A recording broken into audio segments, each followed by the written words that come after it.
അസ്സലാമു അലൈക്കും വറഹ്മത്തുള്ളാഹി തആല വബറകാതുഹു. ആ രാത്രിയിൽ അതാ മുർഷിദ വെറുതെ പുറത്തേക്ക് നോക്കി നിൽക്കുന്നു. അവളുടെ മനസ്സിൽ തലാലുണ്ടായിരുന്നു. പക്ഷേ അറബി ഉമ്മ പറഞ്ഞ ആ ഒരു വാക്കുകൾ കേട്ടപ്പോൾ ശരിക്കും പറഞ്ഞാൽ എന്തെന്നില്ലാത്ത മനസ്സിനുള്ളിൽ വിഷമമൊക്കെ ഉണ്ട്. പക്ഷേ എങ്കിലും സുൽഫത്തമ്മയോട് വെറുതെ അങ്ങനെയൊക്കെ പറഞ്ഞു. അതിനെന്താ കുഴപ്പം? മിസ്രി പെണ്ണിനെ തലാല് കല്യാണം കഴിക്കുകയാണെങ്കിൽ ആയിക്കോട്ടെ, കുഴപ്പമില്ലല്ലോ. എനിക്ക് എന്തൊക്കെ തന്നെയായാലും വേണ്ടില്ല, തലാലിന് എനിക്ക് ഒത്തിരി ഇഷ്ടമാണ്. അങ്ങനെയൊക്കെ ഞാൻ പറഞ്ഞു. പക്ഷേ ഇപ്പോഴിതാ എൻ്റെ മനസ്സിൽ എന്തൊക്കെയോ ഒരു തോന്നൽ വരികയാണ്. ഒരാൾക്ക് രണ്ട് പെണ്ണുങ്ങളെ എങ്ങനെ ഒരുമിച്ച് ഭാര്യയാക്കാൻ കഴിയും? ഒരുമിച്ച് സ്നേഹം നൽകാനാവും? ഏതൊരു പെണ്ണും ആഗ്രഹിക്കുന്നത് അവൻ്റെ സ്നേഹം താൻ ഒറ്റയ്ക്ക് അനുഭവിക്കണം എന്നുള്ളതിനെക്കുറിച്ചാണ്. തനിക്ക് തൻ്റെ കൂടെ മറ്റൊരു പങ്കാളി, ഹേയ്, അത് ഒരു പെണ്ണിനും ഇഷ്ടപ്പെടില്ല.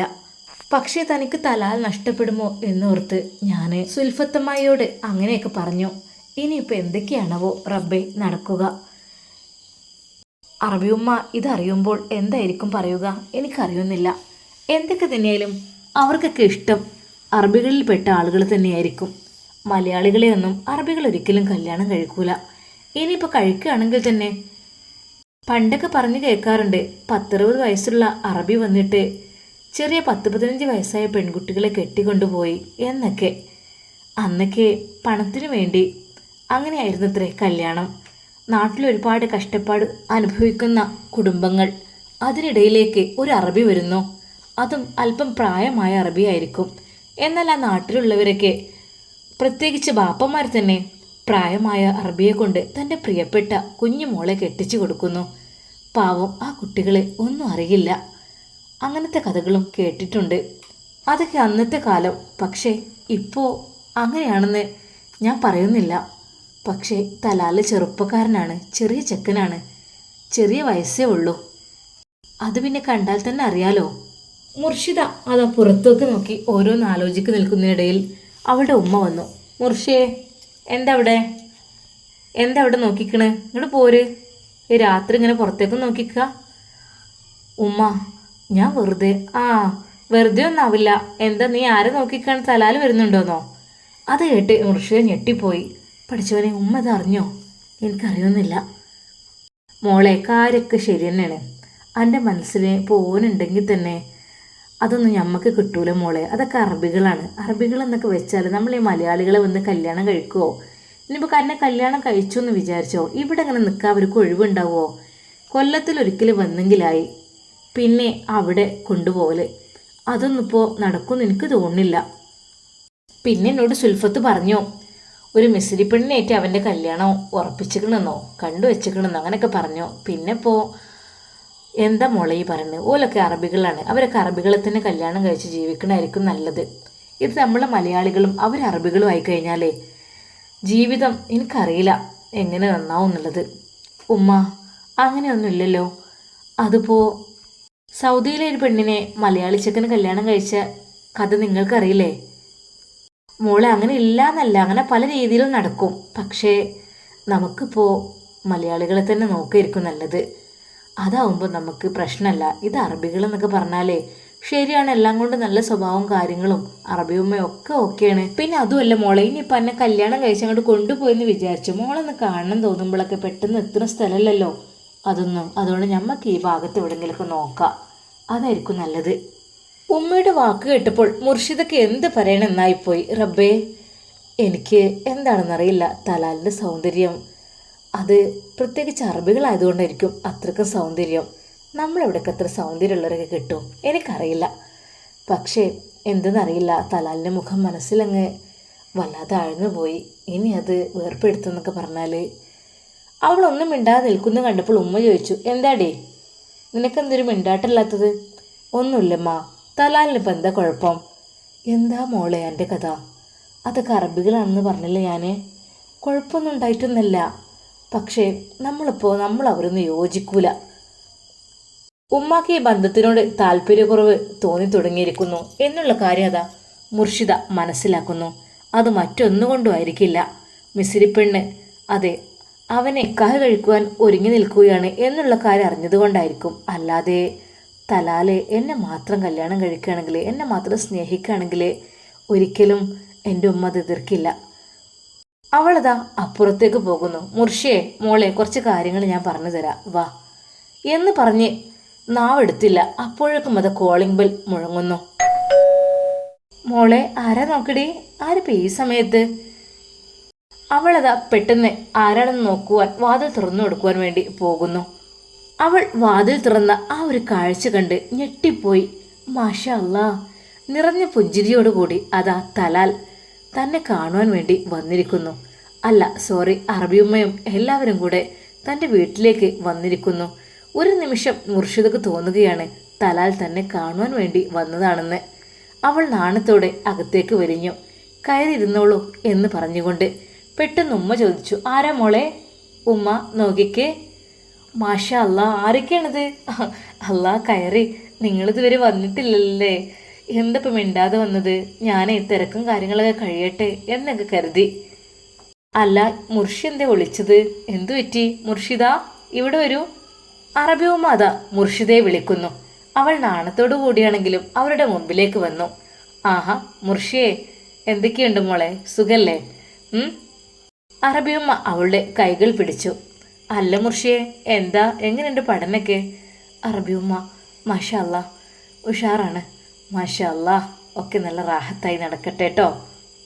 അപ്പോഴേക്കും ഉമ്മ അതാ ചായ ഉണ്ടാക്കുവാൻ വേണ്ടി പോകുന്നു. അതെ, ബുദ്ധിമുട്ടാവണ്ട, കുറച്ച് കഴിഞ്ഞിട്ട് വേണമെങ്കിലാവും, ഇപ്പം ആവശ്യമില്ല എന്ന് പറഞ്ഞുകൊണ്ട് അത് അറബിയമ്മ അവിടെ ഇരിക്കുവാൻ വേണ്ടി ആവശ്യപ്പെടുന്നു. ഇരിക്കുക, നമുക്കെല്ലാവർക്കും ഒന്ന് സംസാരിക്കായിരിക്കും നല്ലത്. അറബിയമ്മ നിങ്ങൾ ഇങ്ങോട്ട് വന്നിട്ടേ ഇല്ലല്ലോ, ആദ്യമായിട്ടല്ലേ? അതൊക്കെ തന്നെ. അപ്പോൾ കാണാൻ ആഗ്രഹം ഉണ്ടായിരുന്നു വീടൊക്കെ ഒന്ന്. പിന്നെ തലാലും പറയുന്നുണ്ട് നമുക്ക് അങ്ങോട്ട് പോകണ്ടേ, അവിടെ നമ്മൾ കണ്ടിട്ടില്ലല്ലോ എന്നൊക്കെ. അപ്പോൾ ഓരോ തിരക്കും കാര്യങ്ങളും. പിന്നെ ഞാൻ വന്നതറിഞ്ഞപ്പോൾ ഒരുപാട് ആളുകൾ എൻ്റെ അടുക്കിലേക്ക് വന്ന് വിഷമങ്ങളും പ്രയാസങ്ങളൊക്കെ പറഞ്ഞു. സത്യം പറഞ്ഞാൽ ഭയങ്കര സങ്കടം തോന്നിട്ടോ. ഇത്രയൊക്കെ ബുദ്ധിമുട്ടുള്ള ഒരുപാട് ആളുകൾ ഭൂമിയിൽ ജീവിക്കുന്നുണ്ടല്ലോ. അല്ലാഹു സുബ്ഹാനഹു വ തആല അവർക്ക് എല്ലാവർക്കും ഹൈറും ബർക്കത്തും പ്രദാനം ചെയ്യട്ടെ, ആമീൻ. അറബിയമ്മ അപ്പോൾ തന്നെ ദുആ ചെയ്തു. അവർ ഓരോന്നങ്ങനെ സംസാരിച്ചു കൊണ്ടിരുന്നു. അറേബ്യയിലെ കഥകളും സംസാരങ്ങളൊക്കെ. ശരിക്കും അതാ മുർഷിദ അറബിയമ്മയുടെ ഒരു ഉറ്റ ഫ്രണ്ട്സായി മാറിയിരിക്കുന്നു. ആ ഒരു നിമിഷം കൊണ്ട് തന്നെ അവരെല്ലാം പറയുന്നുണ്ട് കാര്യങ്ങളൊക്കെ. തലാലിനെ അവളോട് മിണ്ടാൻ നല്ല ആഗ്രഹമുണ്ട്, പക്ഷേ അറബിയമ്മക്ക് അതൊന്നും ഇഷ്ടമല്ല. എന്തൊക്കെ തന്നെയായാലും അന്യ സ്ത്രീ പുരുഷന്മാരല്ലേ, അതുകൊണ്ട് തന്നെ തലാൽ പലതവണ അവളെ കാണുവാൻ വേണ്ടി ശ്രമിക്കുന്നുമുണ്ട്. മുർഷിദക്ക് അത് മനസ്സിലായിരുന്നു, തലാൽ എന്നോട് സംസാരിക്കുവാൻ ആഗ്രഹിക്കുന്നു എന്നുള്ളതിനെക്കുറിച്ച്. കുറച്ച് കഴിഞ്ഞപ്പോഴതാ അവിടേക്ക് നാഫി ഉസ്താദ് കടന്നു വരുന്നു. ഒട്ടും പ്രതീക്ഷിക്കാതെ നൂർ ഫാത്തിമയും കൊണ്ട് വന്നതാണ്. നൂർ ഫാത്തിമയെ ഉമ്മയുടെ അടുത്താക്കി. അവൾക്ക് ചെറിയ രീതിയിലൊരു ക്ഷീണം അനുഭവപ്പെടുന്നുണ്ട്. അങ്ങനെ തലാലിനെയും അറബിയമ്മയെ അന്വേഷിച്ചപ്പോൾ അവരിങ്ങോട്ട് വന്നതാണ് എന്നുള്ള കാര്യവും അറിഞ്ഞു. അങ്ങനെയാണ് നാഫി ഉസ്താദ് അങ്ങോട്ട് വരുന്നത്. തലാലിനെ കണ്ട് സലാം പറഞ്ഞ് നാഫി ഉസ്താദ് ചോദിച്ചു, തലാൽ പെണ്ണ് കാണൽ എങ്ങനെയുണ്ട്, കഴിഞ്ഞോ? അത് കേട്ട് തലാൽ ചിരിച്ചു. നാഫി ഒന്ന് പോടാ എന്ന് പറഞ്ഞുകൊണ്ട്, അല്ലടാ ഞാൻ കാര്യത്തിലാണ് പറയുന്നത്, കണ്ടോ നീ? തലാൽ ചിരിച്ചുകൊണ്ട് പറഞ്ഞു, ഹേയ് ഇല്ല, അങ്ങനെയൊന്നും കാണാൻ പറ്റില്ലല്ലോ, അതിന് ചില മാനദണ്ഡങ്ങളൊക്കെ ഉണ്ടല്ലോ. വിവാഹം കഴിക്കും എന്ന് ഉറപ്പുണ്ടെങ്കിൽ മാത്രമല്ലേ കാണാൻ പറ്റുള്ളൂ, ജസ്റ്റ് കാണുന്നതിന് കുഴപ്പമില്ലല്ലോ. നാഫി ഉസ്താദിൻ്റെ ആ ഒരു സംസാരം കേട്ട് ശരിക്കും തലാലിന് ചെറിയൊരു ആകാംക്ഷ ഉണ്ടായിരുന്നു ആ കാര്യത്തിൽ. മോനെ നാഫി, നീ വന്നോ എന്ന് പറഞ്ഞുകൊണ്ട് അറബിയമ്മ അങ്ങോട്ട് വന്നു. അറബിയമ്മയോടതാ നാഫി ഉസ്താദ് ചോദിക്കുന്നു, അല്ല അറബിയമ്മ, പെണ്ണ് കാണൽ കഴിഞ്ഞോ? അവൻ്റെ ആ ചോദ്യം കേട്ട് ഒരു നിമിഷം അറബിയമ്മ ഞെട്ടിപ്പോയി. നാഫിർ, നീ എന്താ പറയുന്നത്? നീ കാര്യത്തിൽ തന്നെയാണോ പറയുന്നത്? തലാൽ, നീ ഇത് കേട്ടില്ലേടാ? എന്തതിനെക്കുറിച്ച് നിനക്ക് പറയാനുള്ളത്? ഇനിയൊരു പക്ഷെ നമ്മൾ ഇങ്ങോട്ട് വരാൻ ചാൻസ് ഇല്ല കേട്ടോ. നിനക്ക് അവളോട് അങ്ങനെ ഒരു ഇഷ്ടമുണ്ടോ? തലാൽ ഞാൻ കാര്യത്തിൽ ചോദിക്കുന്നത്. തലാൽ ഒന്നും മിണ്ടയില്ല. അവന് മറ്റൊരു ഇഷ്ടം ഉണ്ടെന്നുള്ള കാര്യം എനിക്ക് മനസ്സിലായിട്ടുണ്ട്, മിസ്രിയെ. അപ്പോൾ പിന്നെ ഞാനിതിന് വല്ലാതെ അങ്ങോട്ട് ഊന്നൽ കൊടുക്കാത്തത്. ഇനി അവൻ്റെ ഇഷ്ടം എന്താ വെച്ചാൽ ചെയ്തോട്ടെ. അല്ലെങ്കിലും ഇപ്പോൾ പെണ്ണ് കാണേണ്ട ആവശ്യമൊന്നും ഇല്ലല്ലോ അല്ലേ? അതൊക്കെ അവർ ആദ്യമേ കണ്ടതല്ലേ അങ്ങ് അറേബ്യയിൽ വെച്ച്. പിന്നെ ഇപ്പം എന്തിനാ? അറബിയമ്മ അത് പറഞ്ഞപ്പോൾ തലാലിന് ചെറിയൊരു നിരാശയുണ്ടായിരുന്നു. അത് അറബിയമ്മക്ക് മനസ്സിലായത് കൊണ്ട് തന്നെ അറബിയമ്മ അത് പറയുന്നു, തലാൽ മോനെ, ജീവിതം ഒന്നേ ഉള്ളൂ, അത് നമുക്ക് മാക്സിമം എൻജോയ് ചെയ്യണം. മാക്സിമം എന്ന് വെച്ചാൽ നമുക്ക് അനുവദനീയമായ കാര്യങ്ങളാണ് ഞാൻ പറയുന്നത്. അത് നമ്മൾ ആസ്വദിക്കണം. പിന്നെ നിനക്ക് ചെയ്യാൻ കഴിയുമെന്നുള്ള കാര്യങ്ങൾ മാത്രം നീ ചെയ്യുക. കഴിയാത്തൊരു കാര്യം നമ്മൾ ചെയ്യാൻ പാടില്ല. പിന്നീട് അത് ചെയ്തു കഴിഞ്ഞതിന് ശേഷം പഠിച്ചവനെ പെട്ടല്ലോ എന്നുള്ളൊരു അവസരം ഉണ്ടാകാനേ പാടില്ല. നമ്മൾ ശ്രദ്ധിച്ച് ആലോചിച്ചിട്ട് വേണം എല്ലാം ചെയ്യാൻ. ഇപ്പോൾ കണ്ടില്ലേ, നൂർ ഫാത്തിമയും നാഫി ഉസ്താദും മാഷാ അല്ലാ നല്ല റാഹത്തോടു കൂടി ജീവിക്കുന്നു. അങ്ങനെ ഒരു സൗഭാഗ്യം ഉണ്ടാവണമെങ്കിൽ ഒരാൾ ജീവിത പങ്കാളിയായി ഉണ്ടാവാൻ പാടുള്ളൂ. രണ്ടാളായി കഴിഞ്ഞാൽ എന്തൊക്കെ തന്നെയായിരുന്നു നിനക്ക് സമാധാനം ഉണ്ടാവില്ല, അത് പ്രശ്നമായിരിക്കും എന്ന് ഞാൻ പറയുകയല്ല കേട്ടോ മോനെ. ഞാൻ എൻ്റെ ഒരു ഇത് പറഞ്ഞെന്ന് മാത്രം, അല്ലാതെ മോനോട് എനിക്ക് ദേഷ്യം ഉണ്ടായിട്ടോ ഒന്നുമല്ല. എൻ്റെ മകൻ്റെ ഭാവി അതെനിക്ക് സുരക്ഷിതമാക്കണം, അതുകൊണ്ടാണ് മോനക്ക് ഇഷ്ടമുള്ളത് തീരുമാനിക്കാം. അപ്പോഴും അറബി ഉമ്മ അതുതന്നെയാണ് പറയുന്നത്. അപ്പോഴേക്കും അതാ മുർഷിദയുടെ ഉമ്മ അവർക്കുള്ള ഫുഡും കാര്യങ്ങളെല്ലാം സെറ്റാക്കി അവരുടെ ഡൈനിങ് ഹാളിലേക്ക് വിളിക്കുന്നു. ഭക്ഷണം കഴിക്കാൻ വരി. പിന്നെ അറബി ഉമ്മ ഞങ്ങൾക്ക് തന്ന ഫുഡും കാര്യങ്ങളൊക്കെ എന്ന് വെച്ചാൽ അതുപോലെ നമുക്ക് ഒരിക്കലും ഉണ്ടാക്കാൻ കഴിയില്ല. എങ്കിലും ഞങ്ങളുടെ ഒരു എളിയ സ്വീകരണം സ്വീകരിക്കണം. എളിയ സ്വീകരണോ? മാഷാ അല്ലാ, ഇത് എത്രമാത്രം, എന്തിനാണ് ഇതൊക്കെ ഇങ്ങനെയൊക്കെ ഉണ്ടാക്കിയത്? മുർഷി, ഇതെല്ലാം മോളുണ്ടാക്കിയതാണോ? നല്ല ഫുഡ് ഉണ്ടാക്കുന്ന ടൈപ്സ് ആണല്ലേ. ഞാനും ഉമ്മയൊക്കെ കൂടിയിട്ട് അങ്ങനെ ഉണ്ടാക്കിയതാണ്. മാഷാ അല്ലാ, എല്ലാം വളരെയധികം രുചികരമായിട്ടുണ്ട് കേട്ടോ. അള്ളാഹു സുബ്ഹാനഹു വ തആല ഖൈറും ബർക്കത്തും പ്രദാനം ചെയ്യട്ടെ നിങ്ങളുടെ ജീവിതത്തിൽ. അവരെല്ലാവരും കൂടി സന്തോഷത്തോടെ ഭക്ഷണം കഴിക്കുന്നു. എന്നാൽ ഈ സമയം ഉസ്താദിൻ്റെ വീട്ടിൽ നൂർ ഫാത്തിമക്ക് അതാ ഉമ്മ ജ്യൂസ് ഉണ്ടാക്കി കൊടുക്കുകയാണ്. മോളെ, ഇത് കുടിക്കേ. പിന്നെ നിനക്കെന്ത് തലവേദന ഉണ്ടോ? എന്തു പറ്റി? ഒന്നുമില്ലമ്മ, അത് ഇതിൻ്റെയൊക്കെ ക്ഷീണമായിരിക്കും, എന്തെന്നറിയില്ല എനിക്ക്. മോളെ, നമ്മൾ പിന്നെ ഹോസ്പിറ്റലിലും കാണിച്ചില്ലല്ലോ. മോൾ സമ്മതിക്കാത്ത കൊണ്ടുവന്ന് സ്കാനിങ് ഒക്കെ എടുത്ത് നോക്കിയാൽ ഉമ്മ സ്കാനിങ് എടുത്ത് അതിലെന്തെങ്കിലും ഉള്ള കുട്ടിയാണെങ്കിൽ നമ്മളതിനെ ഒഴിവാക്കൂലേ? അപ്പോൾ അതൊന്നും അറിയണ്ട, പടച്ച റബ്ബ് നമ്മുടെ കൈകളിലേക്ക് എന്നാണ് തരുന്നത് അപ്പറിഞ്ഞാൽ മതി കുട്ടീൻ്റെ കാര്യങ്ങളൊക്കെ. അല്ലാതെ അതിനു മുമ്പ് എന്തെങ്കിലും ഉണ്ടായിക്കഴിഞ്ഞാൽ നമുക്ക് ടെൻഷനാവും. പിന്നെ 3-ാം മാസത്തിലൊന്ന്, 4-ലൊന്ന്, 5-ലൊന്ന്, 6-ല്, 9-ല് അങ്ങനെ പല സ്കാനിങ്ങും കാര്യങ്ങളൊക്കെ ഉണ്ടാവും. പക്ഷെ അതിലൊക്കെ കുട്ടിയുടെ കിടപ്പും കാര്യങ്ങളൊക്കെ അറിയാനൊക്കെ ആയിരിക്കും. ഇപ്പോൾ തൽക്കാലം അൽഹംദുലില്ലാ നമ്മൾക്ക് ഇപ്പോൾ ഇത് മതി. സ്കാനിങ് ഒന്നും വേണ്ട. അല്ലാഹു സുബ്ഹാനഹു വ തആല നമ്മുടെ കുഞ്ഞിനെ ഏത് രൂപത്തിലാണ് തരുന്നത് അതുപോലെ നമുക്ക് സ്വീകരിക്കാം. ആ ഡോക്ടർ ഒന്ന് പറഞ്ഞിരുന്നല്ലോ, അംഗവൈകല്യമുള്ള കുട്ടിയാണ്, അതിനെ പെട്ടെന്ന് എടുത്തു കളയണം എന്നൊക്കെ. അപ്പോഴും ഞാൻ അള്ളാഹുവിനെയാണ് വിചാരിച്ചത്, പടച്ച റബ്ബേ, അങ്ങനെയൊക്കെ അള്ളാഹു തരുന്ന കുഞ്ഞിനെ നമ്മൾ എടുത്തൊഴിവാക്കുകയാണെങ്കിൽ എന്തായിരിക്കും സ്ഥിതി? അവർ കരഞ്ഞുകൊണ്ട് വരുമത്രേ മഹ്ശറയിലേക്ക്. എൻ്റെ ഉമ്മയും ഉപ്പയും അതാ, അവരെ സ്വർഗത്തിലേക്ക് കടക്കുവാൻ ഞാൻ സമ്മതിക്കില്ല. കാരണം അവരെന്നെ ഭൂമിയിലേക്ക് വരുവാൻ സമ്മതിച്ചിട്ടില്ല, അവിടെ ജീവിക്കുവാൻ അവരെന്നെ സമ്മതിച്ചില്ല. അതിനു മുമ്പേ എന്നെ അവർ കൊന്നുകളഞ്ഞു. അതുകൊണ്ട് എൻ്റെ ഉമ്മയും ഉപ്പയും ഒരിക്കലും സ്വർഗത്തിലേക്ക് കടത്തിവിടല്ലേ റബ്ബേ എന്ന് പറഞ്ഞുകൊണ്ട് ആ കുഞ്ഞുങ്ങൾ വന്ന് കരയുമത്രേ. അതൊക്കെ നമുക്ക് വരാനുള്ളതാണ് മഹ്ശറയിൽ വെച്ച്. ദുനിയാവ് മാത്രമല്ലല്ലോ, നമുക്ക് എന്നേക്കുമായി ഒരു ലോകമുണ്ടല്ലോ. ആ ലോകത്ത് അതെ ആ മക്കൾ വന്ന് കരയുമ്പോൾ നമ്മൾ എന്ത് ചെയ്യും? നമ്മൾക്ക് എങ്ങനെ സ്വർഗത്തിൽ പ്രവേശിക്കാൻ കഴിയും? അപ്പോൾ ഒരു ഡോക്ടറും ഉണ്ടാവില്ല, നഴ്സും ഉണ്ടാവില്ല, ഒന്നും ഉണ്ടാവില്ല. ഞാനൊരു നഴ്സ് തന്നെയാണ്, BSc പഠിച്ച 5 വർഷം നഴ്സിങ്ങിന് പഠിച്ചുണ്ടാക്കിയ നഴ്സ്. പക്ഷേ എനിക്ക് ചില വിശ്വാസങ്ങളുണ്ട്. ഡോക്ടറായാലും നഴ്സായാലും എന്തൊക്കെ തന്നെ പറഞ്ഞാലും എനിക്ക് ദീൻ വിട്ടൊരു കളി അതിന് ഞാനില്ല. എനിക്കെപ്പോഴും ദീനിൻ്റെ മാർഗത്തിൽ ജീവിക്കുവാനാണ് ഇഷ്ടം. അതുകൊണ്ട് എൻ്റെ കുഞ്ഞിന് എന്തൊക്കെ തന്നെ ഉണ്ടെങ്കിലും അല്ലാ, ഞാനത് 2 കൈകൾ നീട്ടി സ്വീകരിക്കും. ഒരിക്കലും അതിനെ ഒഴിവാക്കുവാൻ ഞാൻ സമ്മതിക്കില്ല.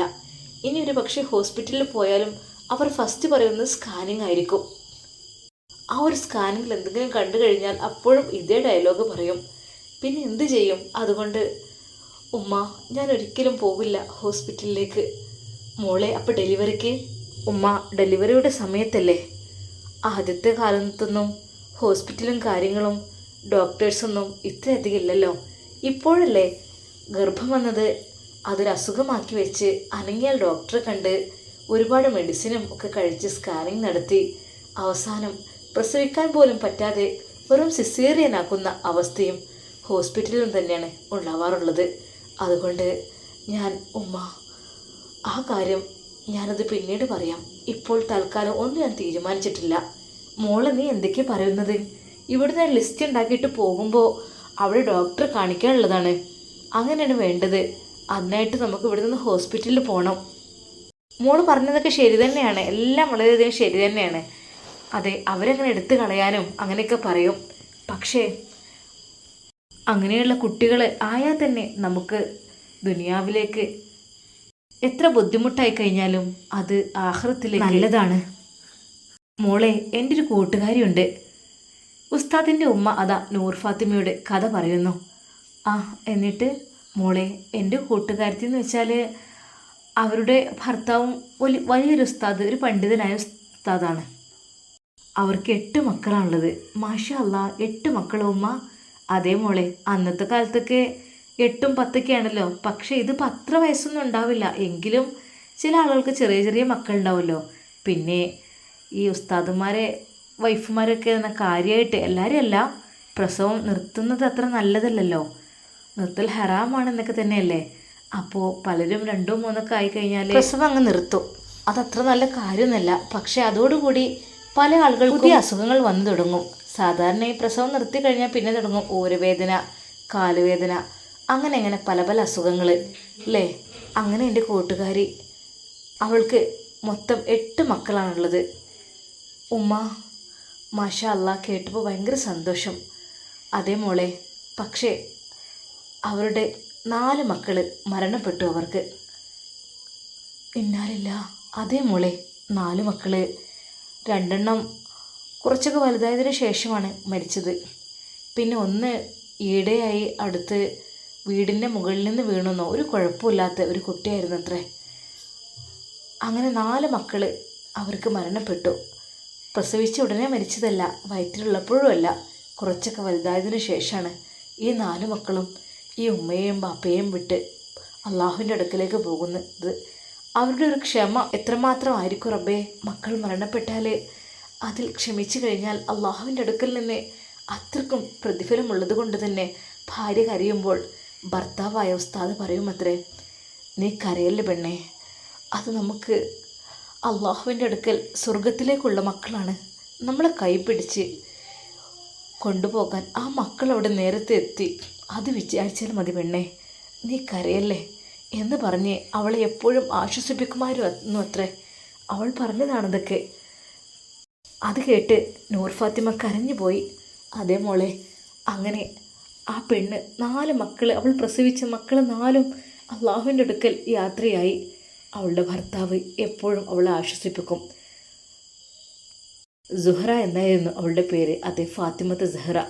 സുഹറ, നീ വിഷമിക്കല്ലേ, നമുക്ക് അള്ളാഹുവിൻ്റെ അടുക്കലേക്ക് കൈപിടിച്ച് സ്വർഗത്തിലേക്ക് കൊണ്ടുപോകാനുള്ള മക്കൾ അവിടെ ഉണ്ടല്ലോ. പിന്നെ നീ എന്തിനു വിഷമിക്കണം?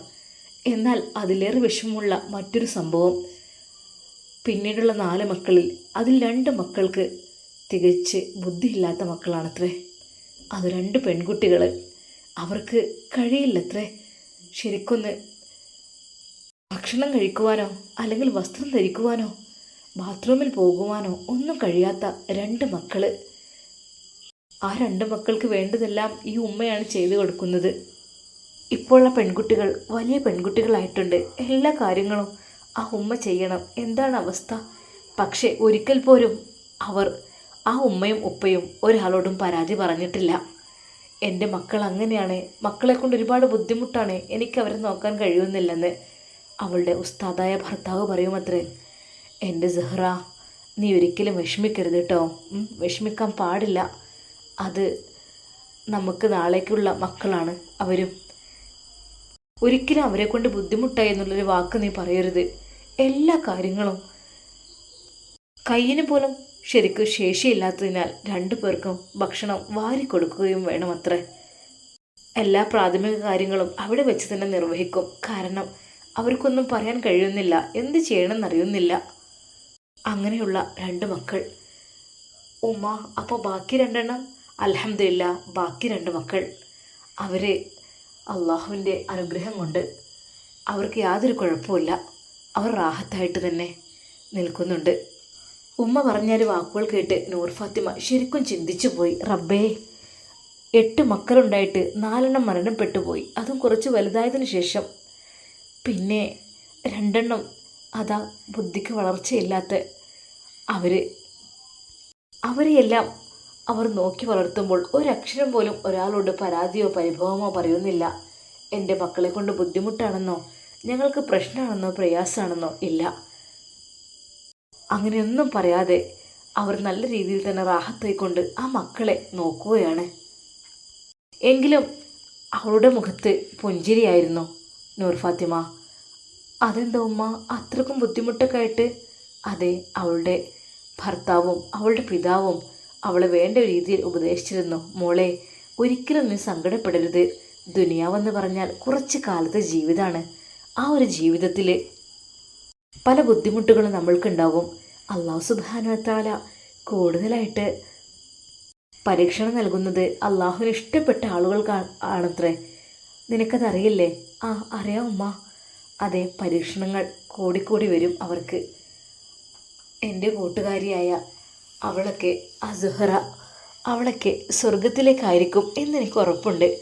കാരണം പറക്കമുറ്റാത്ത 4 കുഞ്ഞുങ്ങൾ അവളുടേത് മരണപ്പെട്ടു പോയി. 2 മക്കൾ, ബുദ്ധിക്ക് വളർച്ചയില്ലാത്ത മക്കൾ. അവരെല്ലാവരും നോക്കി സംരക്ഷിച്ച് നടക്കുന്നു. അതുപോലെ തന്നെ ആ കുഞ്ഞുങ്ങളുടെ മരണത്തിൽ അവൾ ക്ഷമിച്ചു. ഭർത്താവിൻ്റെ ആ ഒരു സ്നേഹവാക്കുകളും പിതാവിൻ്റെ ആ ഒരു തലോടലും, അതെല്ലാം കൂടി അവൾക്ക് സ്വർഗം ലഭിക്കും എന്നുള്ള ഒരു ഉറപ്പാണ്. അതുകൊണ്ടാണ് അവളുടെ മുഖത്ത് ആ ഒരു ചിരി മായാത്തത്. അതെ, ഇന്നല്ലെങ്കിൽ നാളെ സ്വർഗത്തിലേക്ക് പോകുമ്പോൾ എൻ്റെ മക്കൾ എന്നെ അവിടെ കാത്തിരിക്കുന്നുണ്ടാവും എന്നുള്ള ഒരു സന്തോഷമാണ് അവൾക്കുള്ളത്. മാഷാ അല്ലാ ഉമ്മ, എനിക്ക് എന്തെന്നറിയില്ല, അവർ വല്ലാത്തൊരു ഭാഗ്യവതി തന്നെയാണല്ലേ. അതേ മോളെ, ദുനിയാവിൽ കുറച്ച് കഷ്ടപ്പെട്ടു, ഒരുപാട് വിഷമങ്ങൾ അനുഭവിച്ചു, ഒരുപാട് സങ്കടപ്പെട്ടു. പക്ഷേ അവൾക്ക് നാളെ ആഖിറത്തിൽ അതവൾക്ക് നന്മയായിരിക്കും. അതിന് നമ്മൾ ഇവിടെ നിന്ന് എന്തൊക്കെ തന്നെയായാലും ക്ഷമിക്കണം. ക്ഷമയുള്ളവരുടെ കൂടെയാണ് അള്ളാഹു എന്നല്ലേ. പല രീതിയിലും പടച്ച റബ്ബ് പരീക്ഷിക്കും. അതെല്ലാം നമ്മൾ ക്ഷമിക്കുന്നുണ്ടോ എന്ന് നോക്കുവാൻ വേണ്ടിയിട്ടാണ്. ക്ഷമിച്ചു കഴിഞ്ഞാൽ അള്ളാഹു നമ്മുടെ കൂടെ ഉണ്ടാവും. ഉമ്മയുടെ ഒരു വാക്കുകൾ കേട്ട്, ഉമ്മയുടെ ആ ഒരു കഥ കേട്ട് ശരിക്കും നൂർ ഫാത്തിമ അതിൽ അലിഞ്ഞു ചേർന്നു. ഉമ്മ, ദുനിയാവെന്ന് പറഞ്ഞാൽ കുറച്ച് കാലല്ലേ ഉള്ളൂല്ലേ. ഇൻഷാ അല്ലാ നമ്മെ എല്ലാവരെയും അള്ളാഹു സുബ്ഹാനഹു വ തആല അവൻ്റെ സ്വർഗത്തിൽ ഒരുമിച്ച് കൂട്ടി അനുഗ്രഹിക്കട്ടെ. ആമീൻ യാ റബ്ബൽ ആലമീൻ. ഇൻഷാ അല്ലാ ഇതിൻ്റെ ബാക്കി ഭാഗം നാളെ കാണാം. എല്ലാവർക്കും അസ്സലാമു അലൈക്കും വറഹ്മത്തുള്ളാഹി തആല വബറകാതുഹു.